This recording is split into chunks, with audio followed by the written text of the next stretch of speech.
I felt like I was almost just going through the motions of my everyday life. I felt very unfulfilled. You get to a point where you feel like you're integrated into the culture, but you still feel like an other. You still feel like a foreigner. You still feel like an outsider.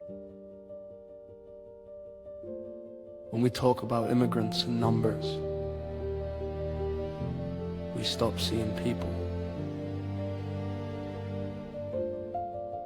But when we put faces to the stories, we can finally feel.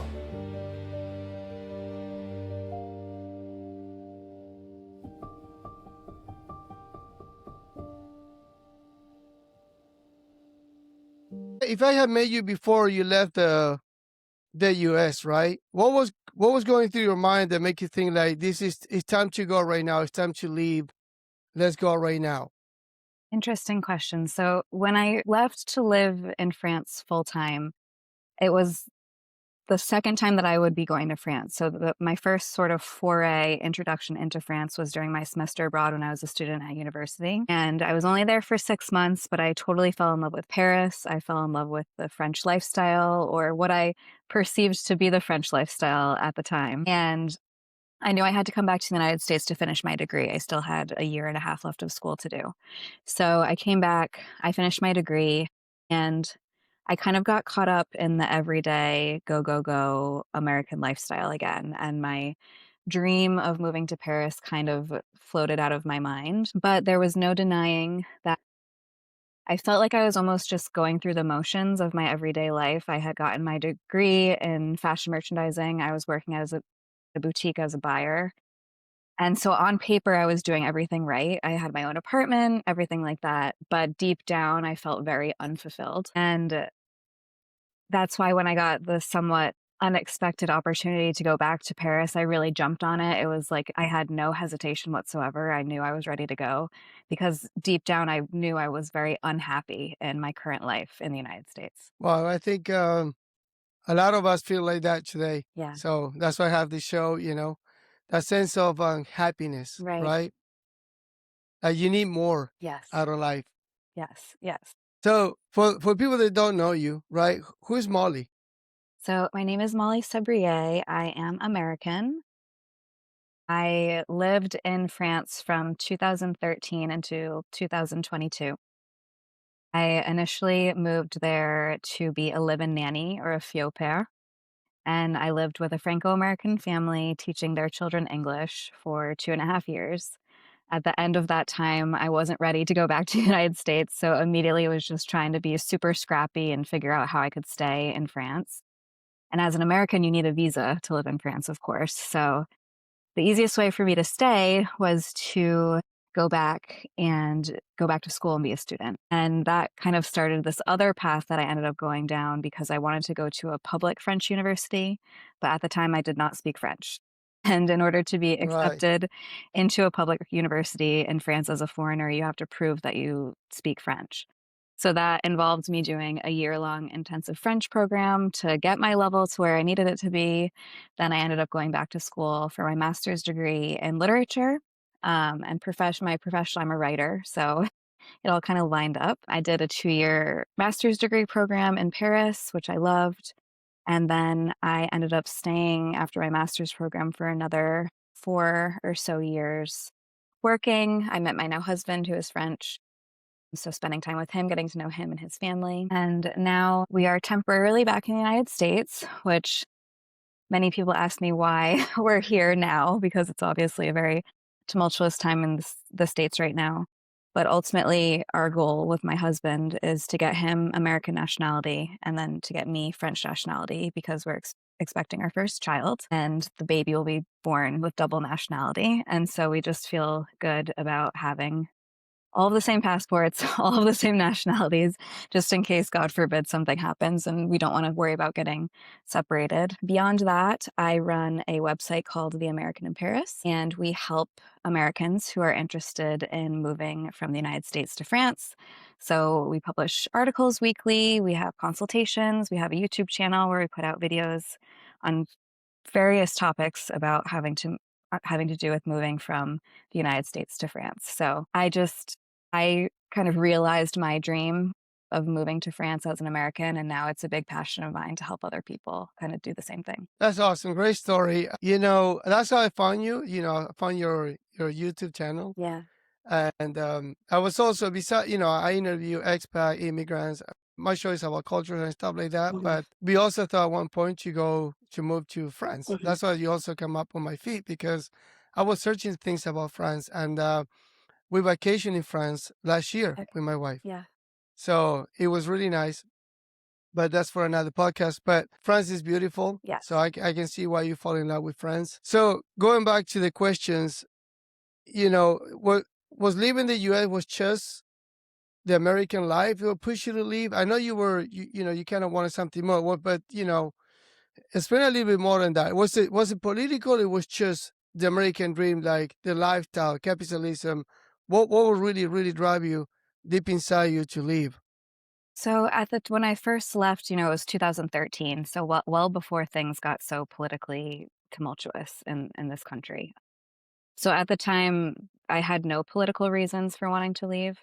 It was really more the idea, or maybe the illusion, that we call the American dream, where when I went to Paris for my semester abroad, that was the first time I'd ever left the country. Before I did that semester abroad, I didn't even have a passport. I had never even been to Canada or Mexico. So I was so naive to what else was out there. And even though I was only there for 6 months, even though I was definitely, living the American semester abroad experience, it was just like the bubble burst around me, and I could it's very interesting to go to another country as an American when you've never left before, because we aren't taught the perspective of other people around us. We're just so inundated with the American experience, and like the whole world revolves around us and that sort of idea.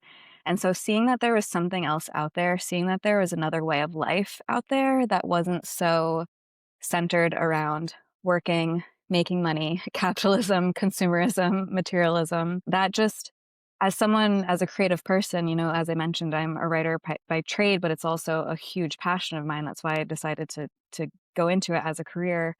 As a creative person, discovering a place like France, and I think there's other European countries that are similar, where art is important, creativity is important, enjoying life outside of work is important. It was just like my mind was blown. My 20-year-olds at the time mind was blown. And so for me, it was really escaping this sort of hamster wheel of work is the most important thing. Work is the most important thing. Work is the most important thing. It has value, of course. Work is valuable, but I don't think it's the most important thing. And I think that's something that it's unfortunate that life is like that in the United States, I think. What's interesting, you say the hamster wheel. I never thought of that before, right? Mhm. And I think it's the best way to explain it, because sometimes I try to explain people how I feel living the American life, the American dream, and that's why I came here, right, Mhm. to the US. But I don't know how to explain it without being so emotional about it. Like, I don't want to explain every little detail, like, and then you sound like you're whining about something. But when Yeah. you say the way you explain it, in such a short sentence, right? The hamster wheel in 2 words is like, that's perfect. That's exactly how it feels like. It does. I understand completely. Yeah. That's really good. So I didn't say, well, I want to tell you congratulations on the baby, Thank you. right? Congratulations to both of you. So did you come back to the US because you were planning to have the baby here, or were that other reasons, or both? Yeah, there's couple of different reasons for why we came back to the United States at the time that we did. At that point, I had been living in France for close to 10 years. And this is probably going to resonate a lot with you, but you get to a point where you feel like you're integrated into the culture. You feel like you've assimilated, but you still feel like an other. You still feel like a foreigner. You still feel like an outsider. And at that point, I spoke French fluently. I was married to a French person. My entire extended family, thanks to my husband, were French people. And I had very deep, rich, emotional relationships with my new family, as well as my husband, of course, as well as my French friends. But there's no denying that I didn't grow up in France. I wasn't French. And that got it got me feeling very isolated. I was also in France during COVID, which was obviously an isolating time for Wow. everyone. Yeah. Because of COVID, I didn't come home to the States for like 3.5 years, which that in and of itself wasn't really the issue. It really was just like these feelings of otherness that I felt that were hard for me to deal with. And what made it even harder was, although some of my closest friends in France are, of course, French, and then other people were other expats, so I felt like I could relate to them as an expat. I wanted to be able to relate to my husband more in that way. And so that just kind of started a conversation between us where he expressed his own interest in wanting to experience A, what life in America was like, and B, what it was like to also be an immigrant, what it was like to also feel this otherness that I had been struggling with. So that kind of like opened the door to the conversation of us even considering going back, because honestly, I didn't really ever see myself moving back to the United States. It still is almost kind of like this strange thing that I'm even here now, and we've been here for 3 years now. So that was kind of the first thing, and then as we started talking more about it, it was more of like the logistical side of it, of us all wanting the same nationalities. In the United States, if you want to become a citizen, you have to actually live here. Unlike in France, I can actually apply for French nationality after 5 years of marriage to a French person. So very different, but we knew that like we had to spend at least a little bit of time in the States for my husband Pierre to be able to apply. The baby was very unexpected. Although we've been married for 5 years, it was something that we wanted, but we weren't sure exactly when. So when we were making all these decisions, I didn't know that I was going to be pregnant. I didn't come back to the States to be able to have the baby in the United States. I would have felt comfortable having a baby in France as well. And then the third reason, kind of beyond all of that, is that my parents are a little bit older. So just trying to make the most of the time that we have left together. And also so that my husband can get to know them to the same level that I know his parents. And same thing with, my American friends. Like I want him to get to know my American friends as well. So all of those things kind of combined together into this perfect storm of us saying, okay, if we're going to do this, let's do it now. And yeah, we've been here for 3 years. My husband can now apply for his nationality, which again, it's not to get political, but it's weird to think about Right. wanting to apply for American nationality right now. But we're trying to think of more of like the big picture, long term. Hopefully, it won't be like this forever in the United States. Right. And so that's kind of like the next thing we're really working on in terms of like immigration and passports and nationality and all that stuff. I resonate with your story where you're explaining everything you're telling me right now, and all the decisions you made Mm. and everything you questioned. We all go through that. Yeah.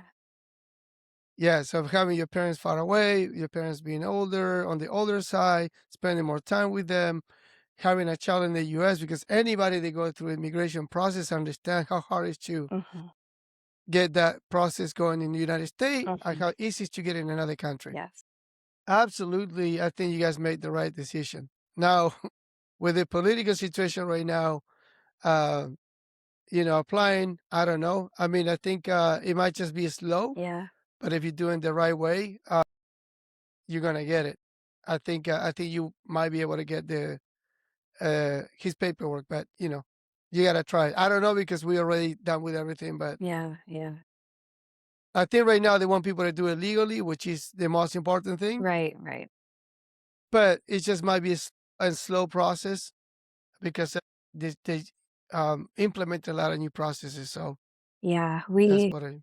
did work with an immigration lawyer to get his green card, because while I'm an expert in French immigration and I know exactly how to immigrate Uh, to France and all of the different avenues, as an American, obviously, I didn't know anything about the process to get a green card. So we did end up working with a really great immigration lawyer, and they made the process so much more simple. It was, of course, an investment. It cost money to yeah, do, but he got his green card very, very quickly, I think thanks to working with a lawyer, because they just knew exactly how to do it. So I think once we do get to the point of being ready to apply for his nationality, we'll definitely be doing it through a lawyer as well. We didn't expect like our baby is literally due the same month that he can apply. So right, that's probably going to be pushed off for a couple months just while we get our bearings as right. new parents. But it's definitely something that we hope to at least start the process this year, because I think you're right. I think it's just going to be a lot more slow Right. than it would have been, a couple years ago.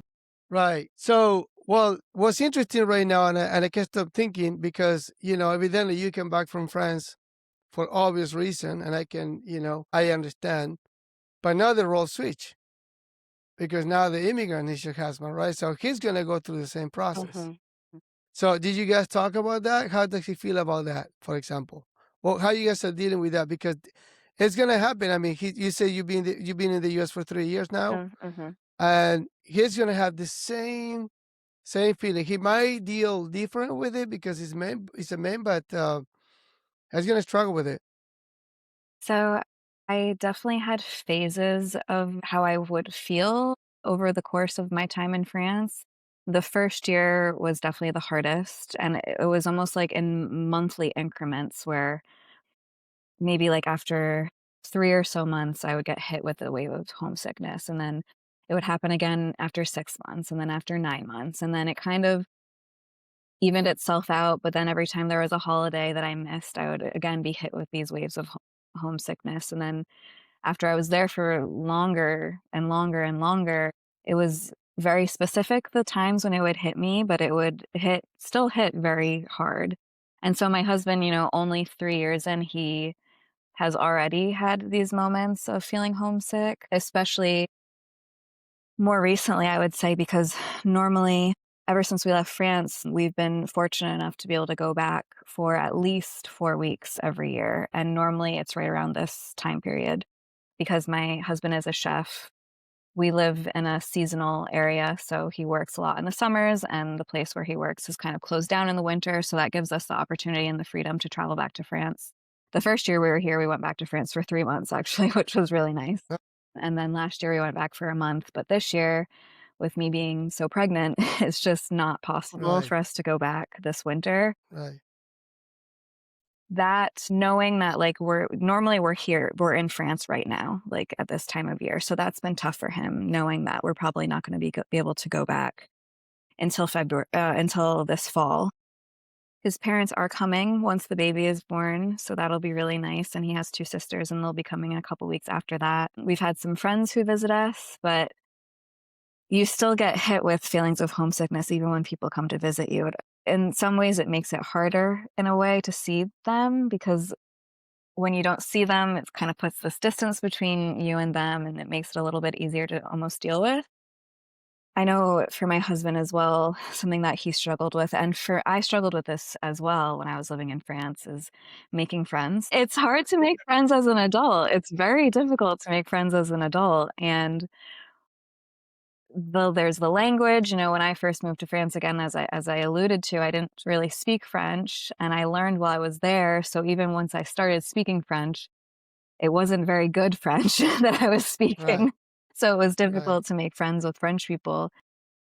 And then for my husband, he speaks English, but there's still a bit of that language barrier. He's not as confident in English maybe as he is in French, and vice versa with me. At this point, I feel very confident in French because it's been so long that I've spoken it. But Yeah.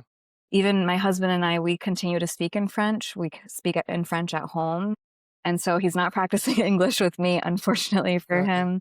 He gets to practice Right. at work, but he's been finding the way that Americans socialize to be a bit difficult as well. And this kind of goes back to your first initial question about like the American lifestyle. Work is so important in America. Like socialization comes after. And so, Right. I mean, I'm sure you've probably experienced something similar, but it's like you're friends with your work Absolutely. friends, and it's hard to meet people outside of that. I don't know, French people, it's so funny, like, they get this bad reputation for being rude or impolite and things like that, but they're so much more social than American people are.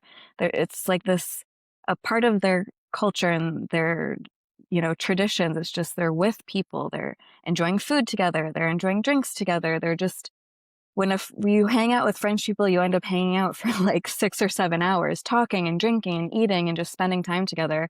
Whereas in America, it's like, you spend a couple hours with people and then it's like, well, I got to go to bed early because I have work early tomorrow. And it's just Yeah. a whole different way of life, a whole different way of socializing.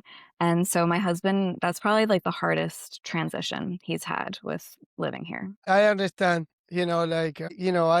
For me, it's information that is what I experienced myself, right? I'm from Argentina, Okay. right? And, I know French are social, but Argentinians are way more social. So it's interesting because this is not to do like what's better or worse. It's about comparing cultures because if an American that are not used to socializing as much as French, Argentinians, or Spaniards or Italian, is going to be completely overwhelmed with people being at your house all the time, hanging out with people. They get overwhelmed. Like I want to, and if a French person or an Argentinian person come to the United States, not having that connection with people is a problem. Very lonely. But yes, and even if you put an Argentinian and a French person, even if we're both social, Argentinians are way more social. So the French might be overwhelmed by how loud we are Argentinians. Like Yeah. you're too loud. It's just crazy because I interview people from all over the world, Molly. They all have the struggle, is that social connection. Even if there's a lot of similar thing between Europeans, but they struggle between their cultures. So one thing I learned, you might agree or not, but it's about accepting, Yes. right? Yeah. You have to accept the culture, and that's how it is. You cannot. It's never going to be the same. Yes. So you have to go through that process, and if you accept, you learn how to live. But the only other reason that I feel now after 30 years or 35 years of living in the U.S., I feel like an imposter. Yeah. Like I have an imposter personality. Like in my house, I'm the Argentinian guy, but when I go out, I try to be the American guy, or the Americanized person, right? Mm-hmm. Because even if I have an accent and people would know that I'm Argentina or Latino or whatever you want to call me, it's easier when you play, with the culture than try to. And it's easy. And I have a lot of friends, Molly, a lot of friends. And I'm in Louisiana, which is a French state. Mm-hmm. It was. Mm-hmm. There's There's the Cajun culture, which is amazing. The Creole French that they speak here, the Cajun French. There's a lot of people that still speak French over here. Mm-hmm. Very interesting culture, and I enjoy it. Yeah. But yeah, I think it's about accepting. But and then after many years, you're tired of just having that character after you leave your house, and then when you come back, it's like you put in this custom Right. on and off all the time. Yeah. I understand. So I think accepting is the easy way, but at one point eventually you're gonna get overwhelmed or tired of it, like me. Yeah.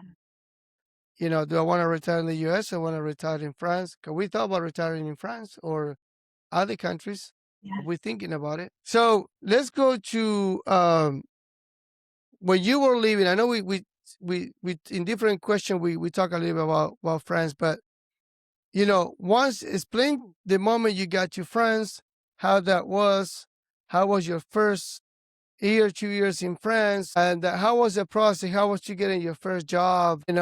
If someone new is going over, it's want to go to France because they like Paris, right?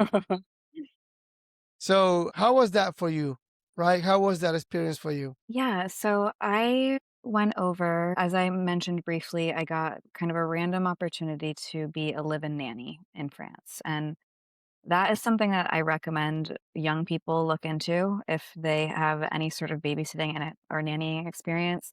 It's not only for women either. There are plenty of families who have all boys and are looking for a male nanny. You can be an au pair in France if you're between the ages of 18 and 30. And so I actually was approached by someone who I did my semester abroad with. She had done the semester abroad. She actually never went back to the United States. She stayed after our semester, had found this Franco-American family that she had been working for. And so she'd been working for them for at least, a year and a half, almost 2 years. And we were just randomly chatting one day. It was one of those days where I really felt very miserable in what I was doing at work. And in 2013, you went on Facebook when you didn't want to be working. Right. So I messaged her very randomly, very out of the blue. And I said, I know you stayed in France. Like, that's so amazing. How did you do it? And she just explained to me that she had been living as a nanny. And then at the end of the conversation, she was like, it's kind of funny that you reached out to me because coincidentally, I'm leaving this job. We were just chatting in like November, and she had planned on leaving the job in May of the following year. And she was like, I've been with this family for years now. I love the kids. Like, they really do feel like family to me. I would feel so much better if someone I knew took over the position for me. And I was like, oh, that's what a great, opportunity. I'd love to be considered. And then kind of again, life just happened and I kind of forgot about it. And then months later, March of the following year, she reached out again and said, hey, I'm still leaving this job. They still haven't found anyone to replace me. I would love it if you could do this for me. Like, I would feel great about kind of handing this job over to you. And at that point, I was like, okay, let's do this. Like, at that point, I was very, very much ready to leave the United States, very much ready to leave the situation that I was in. And so I got on a Skype call. This was, 2013. I got on a Skype call with this Franco-American family that I had never met before. We chatted for maybe an hour and a half, and they offered me the job on the spot. I had babysitting experience. I had nannying experience. I knew the former nanny. So I think all of that Right. worked in my favor. And that made the process extremely easy in the beginning for me because they did most of the visa paperwork for me. I had a very straightforward way of going. Like, I was going to work for this family. So there was no real reason that my visa was going to get denied. Like, it was really, really straightforward. Right. And so, I arrived. Again, I didn't speak French. I spoke maybe very rudimentary French, like I could say hello and maybe order Right. something in a restaurant. But the whole reason that they wanted an American nanny was to speak in American English with the children. So I didn't have to speak French for work. Paris was a very good place to be as an English-speaking expat. There's a huge community of English-speaking expats in Paris, whether they're American, they're from the UK, from Ireland, from Australia. That also made making friends with other expats very easy. Right. Right. It was during the time period where you would go online and join Facebook groups and they would do different events and they would have, picnics in front of the Eiffel Tower or like Right. meetups in different places in Paris. And students would go to these meetups, other nannies would go to these meetups. And so I made friends. I think I made my first friend probably like within a couple of weeks of living over there. It was with another American nanny, but at least I wasn't completely alone. And so for those first 2.5 years when I was working for that family, I very much stayed in my sort of English speaking bubble where I had a big group of friends, but they were mostly nannies. They were mostly students. They were all English speakers, all Americans, people from Ireland, from the UK, from Australia. And that was great for what it was at the time. Like, it really helped with feelings of loneliness. It really helped with feelings of, I'm in this foreign country where I know no one. That time period, I'm still friends with to this day. One of my best friends, she was the maid of honor in my wedding. So I totally appreciate that time period and what it was. But at the end of those 2.5 years, I was like, I still feel like a guest in this country. Like, I want to integrate more. I want to assimilate more. And that's when things got more difficult Right. for several different reasons. So there's a cap on the au pair visa. You can only do it for so long. You can only renew it for so long. And also, I was ready to move on from being an au pair. I was 24 at that point, and a lot of the au pairs coming in were like 18, 19. I felt a little bit old. I felt like I was aging out from that sort of job. And then I kind of had to shift to like having to do my visa all by myself. I had to shift to wanting to learn French so that I could actually become friends with French people. This is something that people come to us a lot about at the American in Paris because it is difficult as a foreigner to make friends with French people. I don't want to say that they're closed off, but they just kind of have their own group of friends, and it's really hard to kind of break into that kind of social circle with French people. Almost impossible if you don't speak French.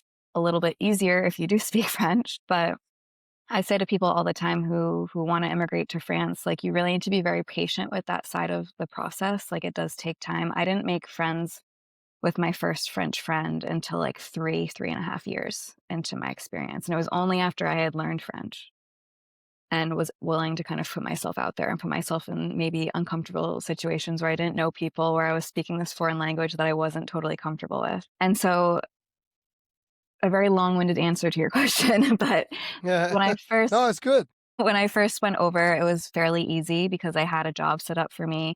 I had this contract with this family, which was everything that I needed for my visa. And making friends with other English speakers was very easy. It was really more as more time went on and I really tried to like assimilate and integrate into French culture. That's when it started to get a little bit more difficult. Not impossible, challenging, but not impossible. Right. And I say to this day, like, learning French as an adult to the level of fluency that I have is like my biggest accomplishment. Like, it was so difficult, but it opened up so many doors for me. It opened up so many opportunities for relationships. I met my husband in French. I don't think we would Right. have really met and connected if I didn't speak French. Right. So, very easy in the beginning, got a little bit harder as I went along. And then it started to get Right. easy again at the end because I could speak the language because I was in a relationship with a French person. So you consider yourself a social person or an introvert? Are you more of an introvert or are you very social? Definitely more of an introvert. Okay. So that also makes, if you go to a place where the culture already is a little bit resistant, Mhm. and if you're an introvert, it's even harder. I can talk with anybody. Like, I can go someplace and even if they don't like me, I make them like me, Yeah. right? Yeah. So that's not everybody's gonna like you anyway. But what I'm saying is, like, everybody might have different experiences because if you're a introvert, that makes it harder. I know already the American culture is not as social as other cultures. So you have that, then you're an introvert, so it Yeah. makes it harder. So, but if you're open to talk to people, you just, it's not going to be easy, but you probably might make friends sooner than someone that is an introvert. But Yes. that's, I think, right? Can we talk a little bit about your relationship? Right? You're in a multicultural relationship, Mhm. and I am too. That's why I like to ask this question. So I know, I think I often say, like, migrating to another country is very similar to marry a person from another country because you're creating your own culture at home. Yes. But now you have, in your case, you have French and American right here. Mhm. So there's not a conflict, but there's differences, right? Yeah. Yeah. So at the end of the day, you have to accept the cultures, Yes. and that's what you have to do in another country. Like, that's Yes. exactly what you have to do. Yes. Absolutely. And you definitely understand because you're in the same sort of relationship. Everything is a little bit harder. And you for me, it's worth it because I'm completely in love with my husband and I can't picture Right. my life without him. But there's no denying, I mean, even from we were together for 3 years, and I was at the end of kind of every visa opportunity that I had. And we had to have a very serious conversation, maybe a little bit sooner than we normally would have if we weren't in this multicultural Yeah. relationship of, do we love each other enough to get married? Because I needed a visa to be able to live in France, basically. And, Right. ultimately we decided that yes, we did want Yeah. to get married. And although we did have the conversation a little bit earlier than we might have normally, it was also like the natural progression of our relationship anyway. Again, we had been together for 3 Right. years at that point, so it wasn't like we had just met and we were like, "We gotta Right. get married." But from then, everything involves a lot more logistics, like, in terms of the administration and even being able to get married, all the paperwork involved. And then beyond that, kind of what you mentioned is the difference in culture. And this is something that Yeah. I myself was naive about. I think a lot of people who move to a European country are naive about. We kind of think, oh, Europe isn't so different from the United States. But it is. France is very Right, different from America. French people are very different from Americans. And so there are times when my husband and I will butt heads over things just because we don't come from the same culture and things are just very right, different. And it's some of this like very cliche things. So like French people are very negative, right? And a French person is the first to admit that. Like they say that complaining is their national sport compared to Americans who are just right, inherently very optimistic. So sometimes my right. husband and I will get into these little, like, I wouldn't even call it fighting, but just kind of like butting heads where it's like he's Yeah, more of like seeing things from the pessimistic, negative side. And I'm like, no, I'm the optimistic American. Everything's great. right. And that's just like one example of a difference between the two of us. Again, it means some moments are more challenging, but it's also makes life so much more interesting too. I Hmm. couldn't picture my life being any other way. Yeah, and I laugh with you because I can, every time when you're explaining things, I'm laughing because I already know what you're talking Yeah. about, right? Anybody that is in a multicultural relationship would understand. Yeah. My wife is from Ukraine, so Okay. we bump a lot in different things, but Ukrainians don't sugarcoat anything, Yeah. Yeah. right? This is very direct. But Argentina, we also very direct, right? So, and we don't, and we also when we talk about sport, like I just get out. If I'm a soccer fan, and I'm sure your husband too. If I'm watching a soccer game, I get so passionate, I'm angry, and my wife doesn't understand why I'm doing that, right? Or another simple example is like, you know, in Argentina we eat a lot of bread. Bread is Okay. like everything for us, Yeah. and I eat pasta with bread, and my Yeah. wife is like, "Why you eat pasta with bread? With pasta is already bread, right?" That's the kind of Yes. Yeah. that's the kind of stuff that and it's cool. I mean, it's cute, right? It's you gotta. There's a process to get there, but once you pass all the hard stuff, and then it's a cute thing and it's fun. Yes. Yes. It's a good experience too. Yeah. And you guys gonna have a baby soon, which also is gonna be interesting and fun because my she speak Ukrainian, I speak uh, Spanish, and we speak English because that's how we communicate. So our Great. daughter speak three languages, and our dog is confused. It's like, what are we talking about? Yeah. Yeah, but I love that. I think that's so interesting, and I think that's so Yeah, cool, like, for our children to grow up in yeah, that sort of way, and I say all the time that I'm already, jealous of my unborn child who's just gonna be perfectly bilingual and, have all these passports from absolutely, birth without really having to do anything except be born into our family. And right, again, I couldn't imagine it any other way. Again, like, there are some challenging aspects and you really have to have some, serious conversations sometimes and really sit there and be willing to listen to one another. right, You've said several times just, like, accept certain things yeah, but ultimately, I think that's part of any relationship anyway, no matter what culture you're. absolutely. Anyway, so let's dive into the rest of the questions.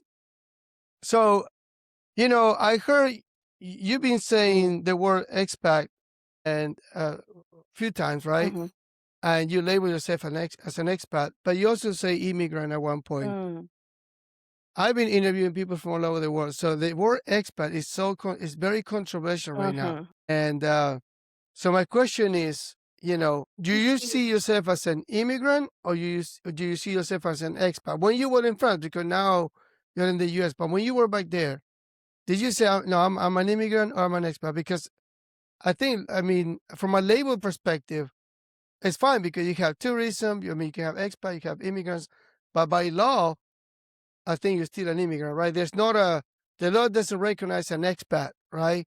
But it's you're an immigrant, whether you're 3 months, 2 months, 4 months. How do you see yourself? At least when you were in France. It's a really interesting question. It's a really interesting question, and I'd be curious to know, like, the actual definition of both, like, what the differentiator is.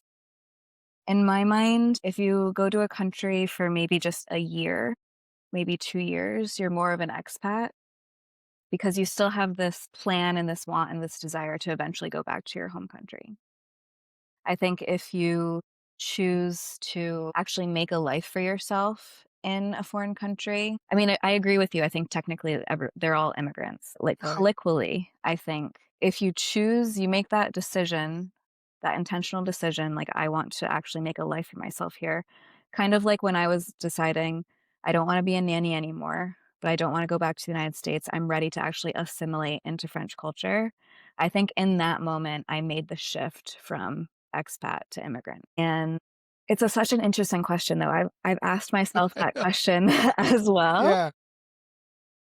So I think that's my 2 cents on that. Good. I asked because it is interesting. And look, to me, labels don't matter. I learned this from interview documentaries, and he say we usually see immigrants as a group of people, and we label them as immigrant. But when you remove the label, you see people. Mm. And I think if you remove whatever tourism, expat, or immigrant, you just see people. Labels don't matter. It doesn't matter to me. It matters if you let that affect you, right? So there's a lot of emotional reaction where people that have been labeled immigrant for a long time are saying, "Well, now you're an expat. No, you're an immigrant." Well, from my perspective, it doesn't really matter because I don't care about labels. But I just ask the question because it's entertaining. I think it's it's fun to hear what people think about it. Yeah. But I think if we remove the labels, at the end of the day, we're just people. Whether you go there for a month, 2 months, 3 months, doesn't matter. Doesn't really matter. But it was a good answer. The definition is correct. If you go for a year, 2 years, 6 months, whatever, you're an expat. If you go there for 2 weeks, you're a tourist, right? Or if not, you're an immigrant. But I don't know. It's fun. So let's dive into your business, because I know I want to talk about that. That's how I heard about you. So I know you from the American in Paris. That's one thing I saw first, but I know, and then you rebrand your channel, right? So can you walk us through that? How everything began? I know you say a little bit about it before, but give us the whole thing, how it was, and how can people reach out to you if they need your services? The American Paris actually started as just a blog, just as a personal blog run by my good friend and business partner named Steven Heiner. He started the website when he first moved to France as an American back in 2011 or 12, I want to say. And it was the age of blogging. It was the age of, having a blog to just kind of almost as this public diary of just talking about your experiences. He kept it as such for a really long time, and then he decided one day to sort of chronicle and document how to actually get a visa for an American coming over to France. Because at the time, all of that information, it existed online, but it was only in French. And, people like me who went over to France not really speaking any French, it was very, very difficult to find information that was helpful about the visa process. And that one article, like, essentially blew up, basically. It got a lot of traction online. People started commenting, thanking him for it, reaching out to him saying, "Can I buy you a cup of coffee? Like, I would love to thank you for this work that you've done." And that kind of got like the gears spinning in his head a little bit. Oh, maybe I could actually turn this into more of like a consulting business.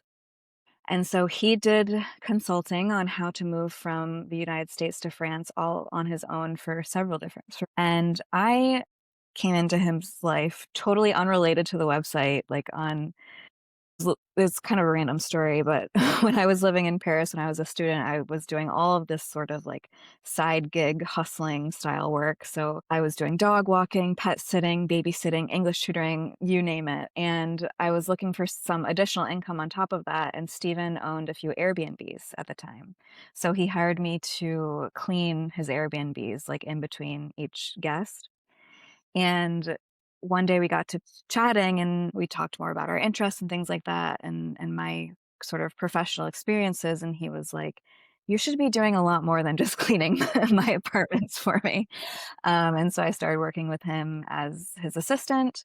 And then that eventually turned into him asking me if I could write an article for the website on how to get the student visa. That was another article that did surprisingly well, just got a lot of traction. And so then I started consulting with people who wanted to be students. And then that just turned into me writing even more for the website. I took on a much more important role for the site. And then eventually Stephen kind of wanted to take a step back. So I acquired the website and I've had it ever since. It's now my site. Stephen's still very much involved, very much in the picture, but it's now my site. We still do consultations. And last year, almost a year ago, actually, we started it in April. We decided to get on YouTube because we love writing, we love blogging, but as you know, I mean, the future is in video. Right. So we started to make videos kind of like based on the articles that we were writing. So a lot of how to's. Then we also started including more like personal like reflections and commentary on just what it was like to live in France as an American. And not from that, this actually happened beforehand, but we actually wrote a book called 29 Days to France. And it's a workbook that you work through these 29 different exercises on how to move to France from the United States. So I can send you a link if you wanna put it in your description, but it's like we've got a paperback version, we've got an ebook version, and an email version as well, and it's just this very Absolutely. Yes. yeah, helpful step-by-step how-to on how to move, France from the United States as an American. So, it's kinda like I mentioned in the beginning, don't know what my life would be like truly. I do not know what I would be doing right now if I never made the leap, made the jump to move to France. You know, I met my now husband there, and Right. if I can help others do the same just by, having a website or having this ebook or helping people through consultations, if I can play a really small role in helping someone create their own dream life, like, then that makes me super happy. So that's really kind of the driving force behind The American in Paris. And I decided to rebrand the YouTube channel just because it felt a little bit disingenuous calling myself The American in Paris because I'm not currently living in Paris. So we rebranded to TAIP, like TAIP, which is like the acronym for American in Paris on tape. It's kind of like this fun play on words. So yeah. Good. Look, I think just to close, I want to say like, one thing I learned in life and I see it in you is like everybody that made that step that everybody's afraid of, you went to another country that, you didn't know. And, you were a young person, you wanted to experience, to explore, and that lead you to where you are today. So we have the power to create. And that's what you did. You started creating since you were very young. At that point, you didn't know that your life was going to be this way today.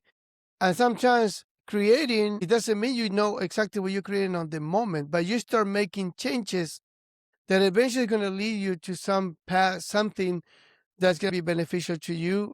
And look where you are right now. And that was me many years ago. I never thought I was going to be married to a Ukrainian, but I am. And many other stories. Many other stories. I interviewed someone this week that he was working in Argentina in the middle of the country, delivering milk, and now he has a restaurant in Indiana. Wow. Okay. So that's it. That's the kind of and that's it. I love the stories. I love yours. I love many other stories. And yeah, so for those people that are listening to you, this is what we do this show to bring this wonderful story. The courage that you have to go to some place alone, not speaking the language. Most people would never do that. Yeah.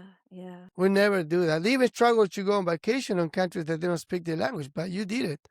And you speak another language, which is great. It's so Well, interesting because it's like people say that to me often that it was courageous, but at the time it just felt right. And I think if I could, leave people with anything is just when you have these sort of feelings like I should do this, just to say yes and to see where it goes because as you like you said, like I had no idea what saying yes to being a nanny for 1 year would turn into, and it completely changed my life. And yeah, just to not be so afraid of new experiences, I think. Right. And one more thing I want to say. I know it sounds like like a book story when you're saying things, and it sounds really nice. But as an immigrant, I know what you went through. It was not an easy No, process. no. It was really. There's no time in the world an immigrant can explain what you go through in those moments. Every emotion, every minute. But what Molly did, it was really, really tough. And look where she's at today. It wasn't easy, but look, Very much worth it though, very much worth it. I say often right, that the whole entire process I experienced, the highest highs of my life, but also the lowest lows, so right. you have to be willing to you can't have one without the other, I think. It's very, very rewarding, but also you do kinda have to put this warning label on it. It's very challenging, very, very challenging. It is. Well, Molly, thank you for being on my podcast. I really appreciate you. It was fun to have you. I enjoyed your story. It was great. So thank you for giving me your time, and say thank you to your husband for letting you spend time with me to tell me your story and my audience. Thank you so much for having me. This was such a good conversation. Thanks.